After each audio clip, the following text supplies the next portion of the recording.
En la lección anterior habíamos hablado acerca de la teología del pacto y esta necesidad de ver una continuidad entre toda la relación entre el pueblo y el Dios.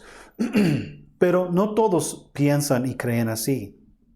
Y cuando pensamos en la escatología, cuando pensamos en las diferentes perspectivas e ideas, casi todo comienza con esta base de cómo nosotros entendemos ambos testamentos y la relación entre Dios y el pueblo. Dispensacionalismo es el otro sistema de doctrina o hermenéutica que es el opuesto de la teología del pacto. Y nosotros queremos entender y volver a destacar un poco acerca de estos dos sistemas, porque es muy necesario entender su manera de ver las Escrituras. Yo diría que probablemente la mayoría de las iglesias evangélicas hoy en día tienden a ser de dispensacionalismo, que quizás nunca hemos escuchado de esa palabra o lo hemos escuchado, pero no entendemos todo lo que significa. Para este curso y para nuestra escatología es muy necesario entender el dispensacionalismo. Las iglesias bautistas, por ejemplo, casi todas ellas son dispensacionalistas. Además, las iglesias carismáticas o asambleas de Dios, pentecostales, quedan en el medio, pero siempre van por un poco más al lado dispensacionalista, porque su entendimiento de los últimos días es más parecido a ellos. Entonces, al estudiar los pasajes complicados, los pasajes y profecías apocalípticas, nosotros vamos a entender a ver por qué los dispensacionalistas piensan de esa forma, mientras quizás los de la teología del pacto piensan de otra forma. Ahora, quiero decir desde el comienzo que ambos sistemas de hermenéutica son bíblicos, en el sentido de que no estamos hablando de que la mitad de la iglesia son herejes o que no deberían llamarse creyentes. No. Mi primer año del seminario, yo estudié en un seminario dispensacionalista y mi pastor me había advertido que, bueno, no era malo asistir ahí, pero tenía que entender yo prácticamente lo que me iban a enseñar. Y lo que yo encontré en ese año es que primero cobré un gran aprecio para la doctrina o la hermenéutica, mejor dicho, la hermenéutica dispensacionalista. Sin embargo, también encontré más fortaleza en mi propia convicción acerca de la teología del pacto. Fue ese año que yo salí más seguro de la teología del pacto que del dispensacionalismo, aunque es lo que ellos enseñaron. Pero aprecio realmente la perspectiva de los dispensacionalistas. Entonces, para un poco volver a revisar la teología del pacto, podemos decir que es una manera de leer la Biblia que trata de explicar la trama de las Escrituras, mostrando cómo las diversas partes de la Biblia se integran en una unidad que presenta un solo mensaje de salvación por la fe en Jesús. Ahora, este dato es importante, eso es la distinción. Vemos en la teología del pacto que entendemos todas las partes, los pactos que hemos visto, como una unidad integral. Es decir, que todas las partes, el mensaje, las promesas dadas a Noé, a Abraham, Moisés, todos ellos, forman un solo mensaje, forman una sola trama y un solo mensaje de salvación. Una de las preguntas que este debate de dispensacionalismo y la teología del pacto, una de las preguntas que nosotros siempre tenemos que preguntar o hacer es ¿cómo entendemos las diferencias entre los testamentos? Obviamente el Nuevo Testamento presenta un mensaje un poco diferente que el Antiguo Testamento. Tanto que algunas personas llegan a la conclusión como son críticos, no son creyentes, pero llegan a criticar al Dios del Antiguo Testamento. Parece un Dios muy cruel, muy terco, muy exigente, muy esto, aquello. Mientras el Dios del Nuevo Testamento es muy amable, muy manso, muy aceptado, muy misericordioso. Bueno, nosotros que estudiamos la palabra entendemos que eso es una distorsión, es un mal entendimiento. Pero el dispensacionalismo entiende y ve esas diferencias y quiere entender algo por ellos. En cambio, en la teología del pacto, nosotros decimos que hay una continuidad de toda la salvación y el mensaje de Dios en ambos testamentos. Entonces, ¿cómo fue salvo Moisés? Por tener fe en Jesús. Pero ¿cómo podía tener fe en alguien del futuro? Bueno, probablemente Moisés o Abraham o David, probablemente ellos no entendieron el nombre de Jesús o probablemente no sabían que Jesús iba a morir en una cruz. Pero sí tenían desde Génesis 3:15 la promesa que un hijo de la simiente de la mujer iba a aplastar la cabeza de la serpiente.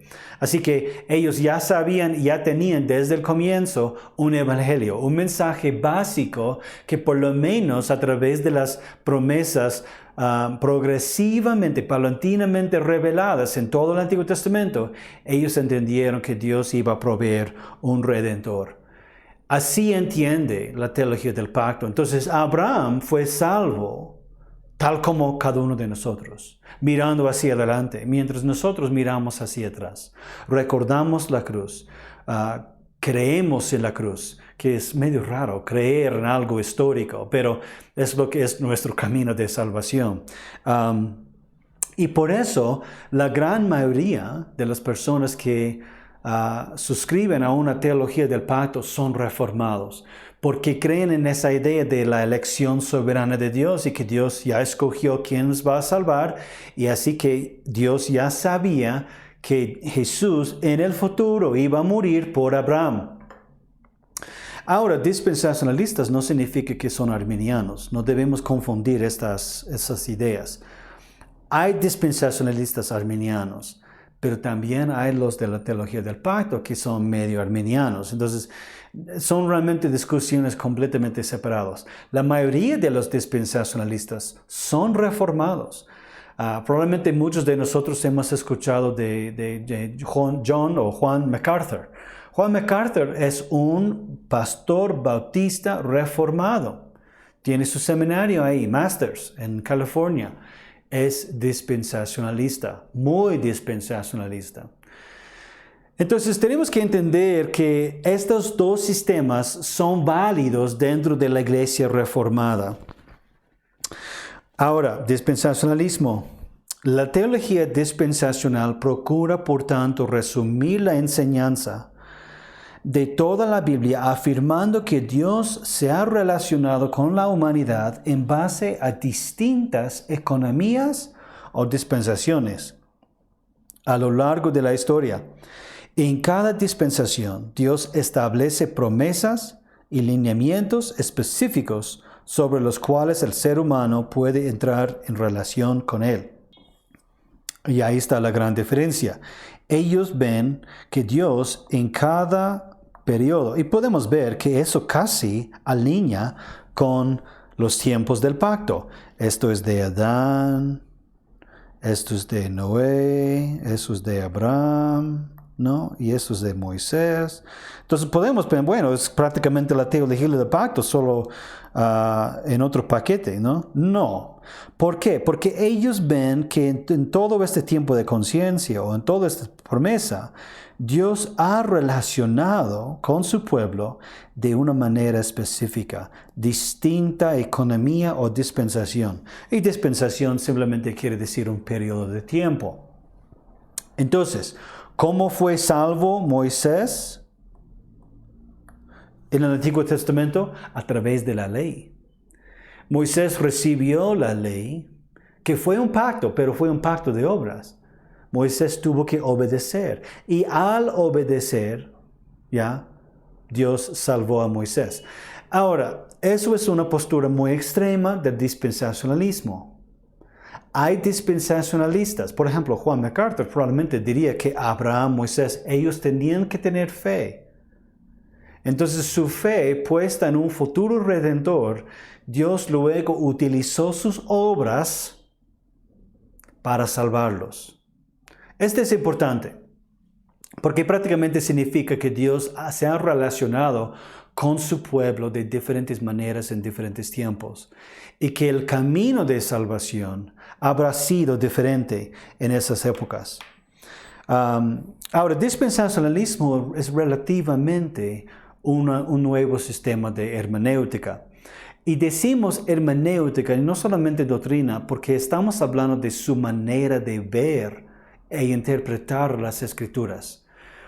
En el siglo XIX, más o menos 1880, John Nelson Darby, un hombre teólogo muy bueno, erudito de su tiempo realmente, comenzó a ver las distinciones entre el pueblo judío y el pueblo de Dios en el Nuevo Testamento. ¿Cuáles son las diferencias entre Israel o Jacob o Sion en el Antiguo Testamento y ahora la iglesia, los gentiles, los no judíos? Y tratando de entender y explicar esas diferencias, él llegó a esa conclusión que Dios en varias y distintas economías o dispensaciones ha trabajado y relacionado con su pueblo de diferentes maneras. Ahora en el siglo XX, el sistema de dispensacionalismo cobró más interés y popularidad por C.E. Scofield y Dwight Moody. Quizás se han escuchado de esos hombres. Scofield tiene su propia versión de la Biblia, o es como una Biblia de estudio de la Biblia de Scofield. Y van a encontrar ahí que ellos van a aplicar su hermenéutica a las Escrituras, que siempre es una hermenéutica e interpretación muy literal. Por eso cuando ellos ven en el Antiguo Testamento que hay una promesa dada a Israel, eso significa Israel. ¿Y qué es Israel? Israel es una nación geopolítica. Israel es el pueblo de los judíos. No es el pueblo de los gentiles. No es digamos, los peruanos o de toda Sudamérica. No es el pueblo de Israel, no son los no judíos, porque simplemente no es lo que dice. Entonces, cuando pensamos en la identidad de Israel y la identidad de los no judíos, la iglesia, ¿ya? Ellos entendieron esa diferencia por crear una brecha entre ellos, que hay una gran diferencia en esa identidad. ¿Qué significa? Todas las promesas del Antiguo Testamento, dadas y aplicadas a Israel, no aplican para la iglesia. Ahora, hoy en día, hay personas en todo el rango de dispensacionalismo y la teología del pacto.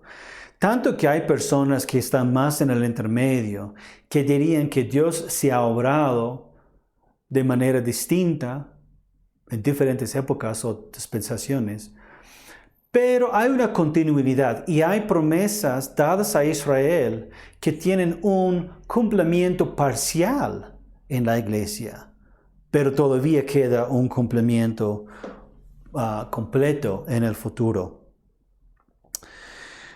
Y ellos, aunque tienen una interpretación o hermenéutica literal, no quiere decir que no entienden qué son símbolos o imágenes. Ellos sí entienden diferentes tipos de literatura. Pero cuando ellos leen en una promesa de Dios que la tierra va a ser restaurada al pueblo de Dios, ellos sí o sí tienen que entender que eso habla de la tierra. Y hay algo rescatable ahí, porque ¿qué hubieran entendido los oyentes originales de esa promesa? Cuando ellos escucharon de las profecías acerca de la restauración de la tierra o el establecimiento de un reino terrenal, ¿qué entendieron? Entendieron esas cosas en forma simple.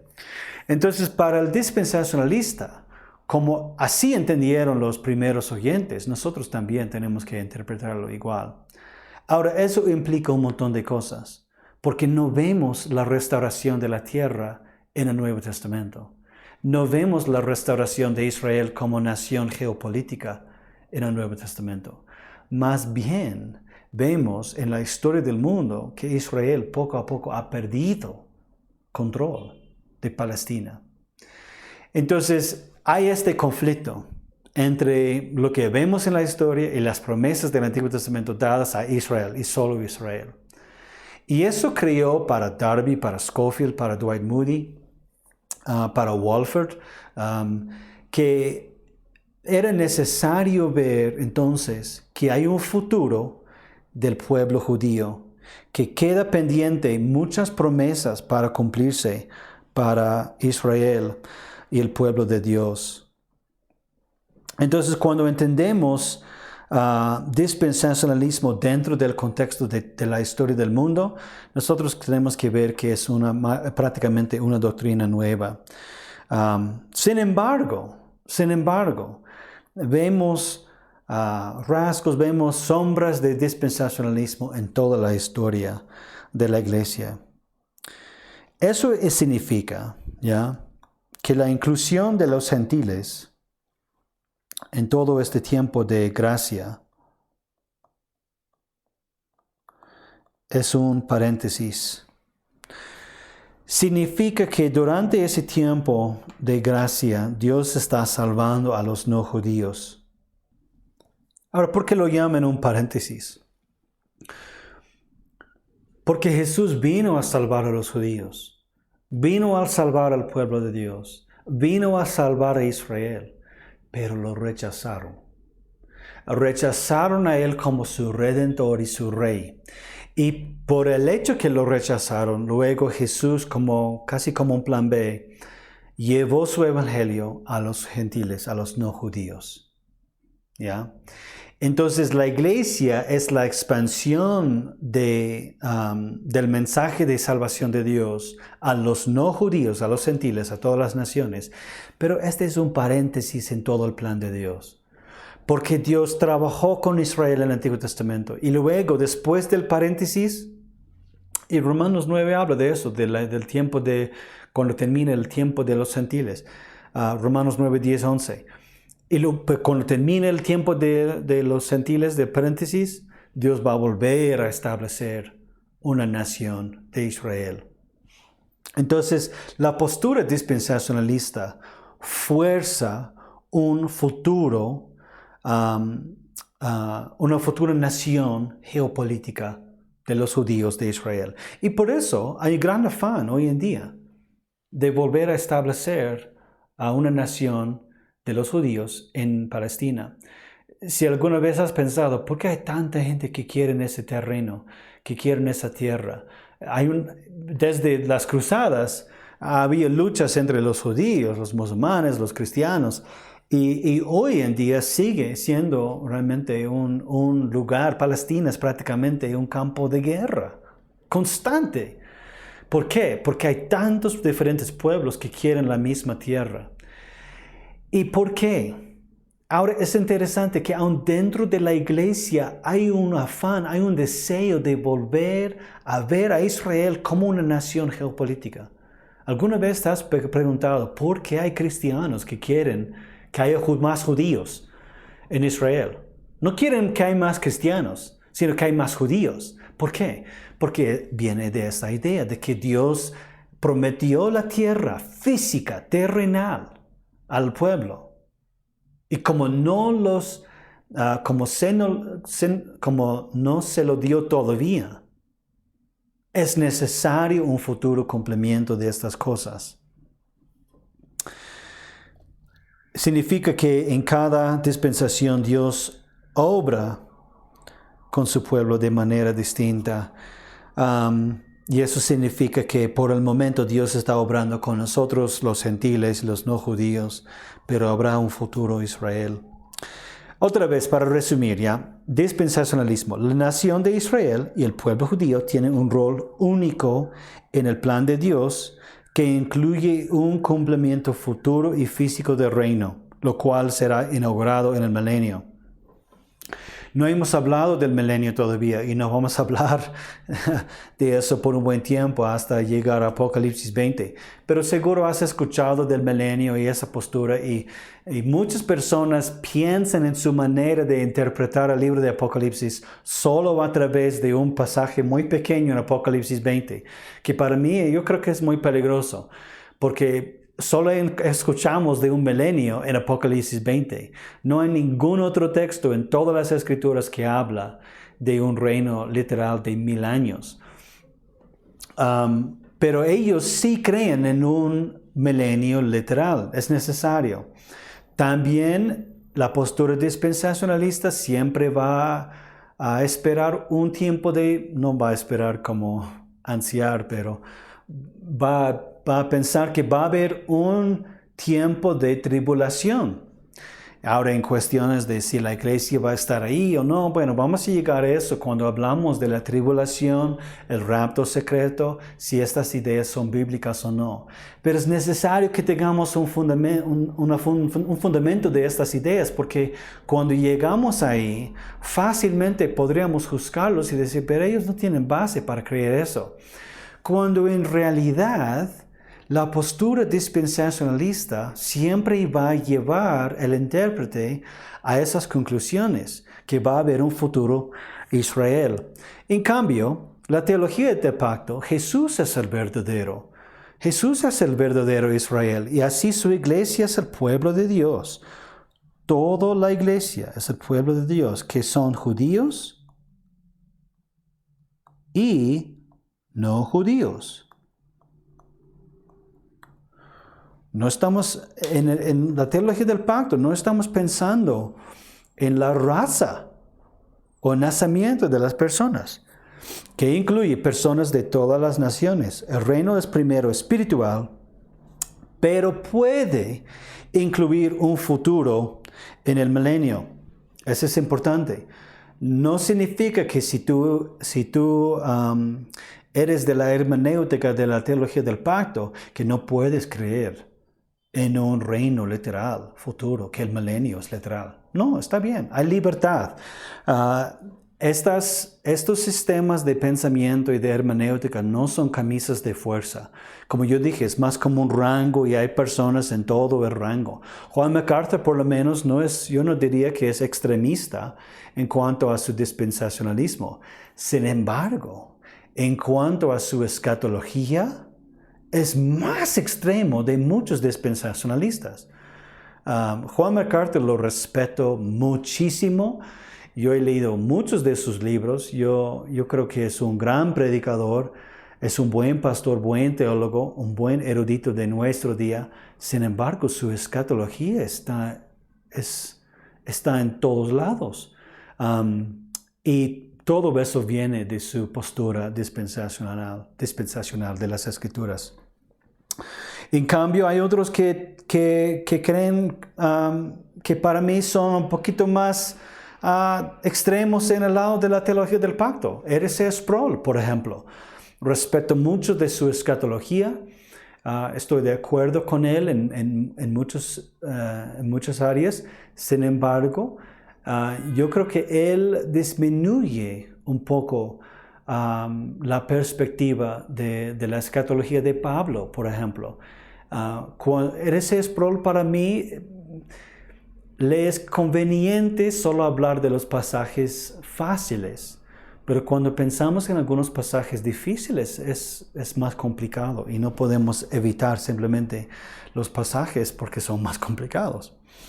Entonces, ambos sistemas tienen sus fortalezas y sus debilidades.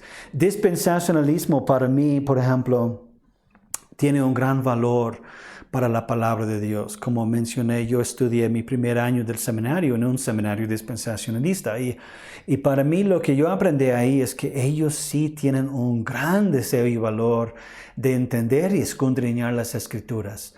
Su hermenéutica literal te ayuda a simplemente leer la Biblia tal como está escrita. Y para muchos de nosotros eso es difícil. Tendemos a interpretar demasiado en las palabras en la Biblia que al final, y eso es lo que vamos a hablar en la próxima lección, es que a veces perdemos el mensaje principal. Y la hermenéutica literal tiene un gran valor realmente en el estudio personal y también de teología para la Biblia. Ahora, eso significa que a veces ellos leen demasiado literalmente las profecías. Ellos leen, por ejemplo, en Apocalipsis 16, al final de ese capítulo, habla de granizado de 20 kilos que cae sobre las personas. Ahora, si entendemos e interpretamos ese pasaje literalmente, ok, estamos hablando de granizado de 20 kilos. ¿Acaso no va a matar a las personas? Va a destruir casas, va a destruir todo lo que hay. Y si cae sobre personas, van a morir. Pero supuestamente no todos mueren. Entonces, cuando forzamos una hermenéutica demasiado literal, a veces llegamos a conclusiones que simplemente no tienen mucho sentido. Ahora, yo puedo dejar mucho espacio para el misterio y para no entender toda la literatura apocalíptica. Yo no pretendo entender todo lo que hay en el libro de Apocalipsis. Pero sí, al final el pasaje tiene que tener sentido y no podemos perder el mensaje principal por los detalles. También dispensacionalismo, yo creo, está equivocado en que ignora prácticamente, elude todos los pasajes en ambos testamentos que hablan de que el pueblo de Dios es mucho más allá del pueblo judío. No tiene sentido para el apóstol Pablo, quien era un buen judío, ser un apóstol para los gentiles. Y en Gálatas 3, Pablo dice que los hijos de fe son hijos de Abraham. Ahora, está hablando a los no judíos que vivían en Gálatas. No podemos decir que Pablo solo estuvo hablando a los judíos. Entonces, por el hecho que Pablo llama a los gentiles los hijos de Abraham, ya Pablo ha conectado las dos cosas. En Romanos 2, Pablo dice que cuál es realmente un verdadero israelita. El que es circuncidado por la carne o por el corazón. Entonces Pablo entiende, y por de facto nosotros también deberíamos entender que el pueblo judío, el pueblo de Dios, el pueblo de Israel, son imágenes que reflejan la totalidad, la plenitud de todos los creyentes y no necesariamente un grupo de personas, una raza humana o una nación geopolítica. Nosotros tenemos grandes problemas cuando entendemos las palabras y promesas de Jesús si forzamos un futuro reino de Israel aquí en la tierra. Y vamos a llegar a eso cuando hablamos del discurso de los olivos. Pero por el hecho que Jesús predicó su evangelio a los no judíos, no es solamente un plan B, no es algo que Jesús simplemente dijo, bueno, si los judíos me rechazan, voy a ir a los no judíos. Dios no tiene planes B, ¿ya? Tenemos que ver si Dios realmente es quien escoge, si Dios es quien salva. Dios no necesita un plan B. Todo el Antiguo Testamento habla de que el mensaje de salvación va a todas las naciones. La promesa dada a Abraham, que va a ser un padre de naciones, no de una nación. Va a crear de él una nación, pero luego todas las familias o todas las naciones de la tierra serán bendecidas por ti.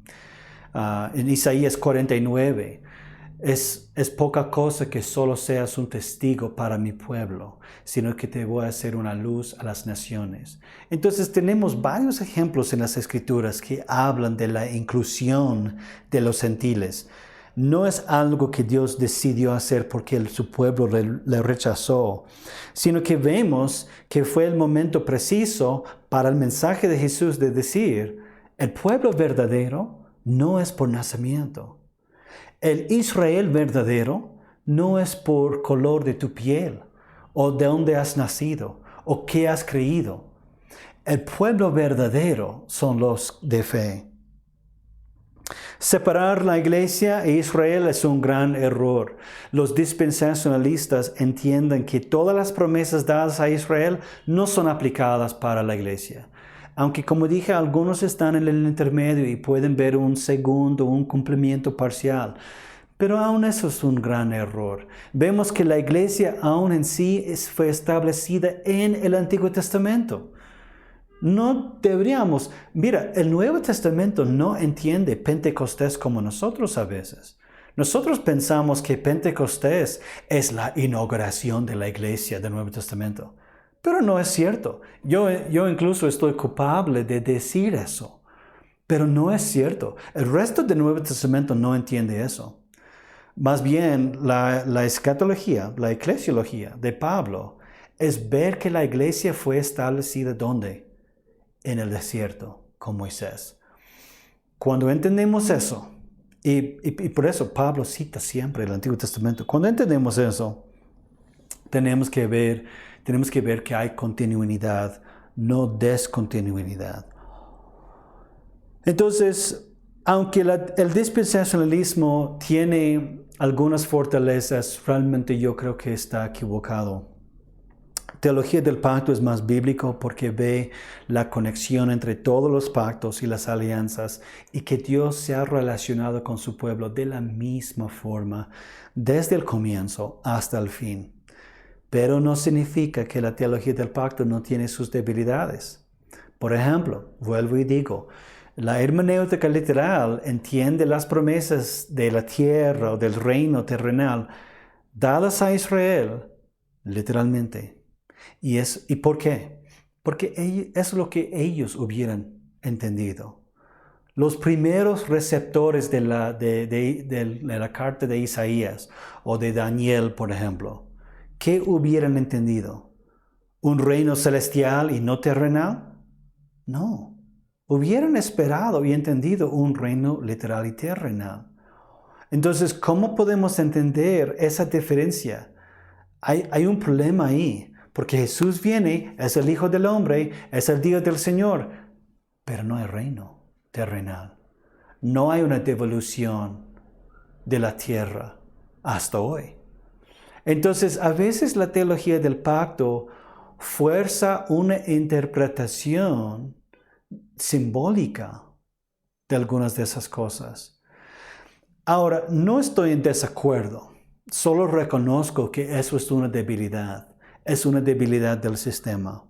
Por ejemplo, por eso yo diría que dentro de la teología del pacto uno puede esperar un futuro físico de la nación o del pueblo de Israel como una nación. Es dable, es aceptable. Entonces, esos son los diferentes sistemas que nosotros podemos ver y queremos cuidar de no abandonar al pueblo de los judíos. Los judíos en sí fue por muchos años, miles de años, el pueblo escogido de Dios. Entonces tenemos que preguntarnos, completamente es no abandonado, porque ellos abandonaron a Dios, pero la pregunta es, ¿hay algo del futuro para ellos? Yo creo que hay posturas entre esos sistemas, porque mira, la Biblia no usa la palabra dispensacionalista, tampoco menciona teología del pacto. Entonces, estos son sistemas que nosotros hemos creado para entender la Biblia.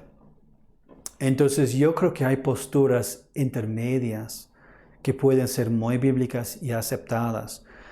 Pero ahora que entendemos un poco la diferencia entre esos dos sistemas, podemos comenzar a ver cómo ellos entienden estos diferentes pasajes. Porque cuando entendemos diferencias entre la literatura apocalíptica, casi todo se basa en uno de estos sistemas.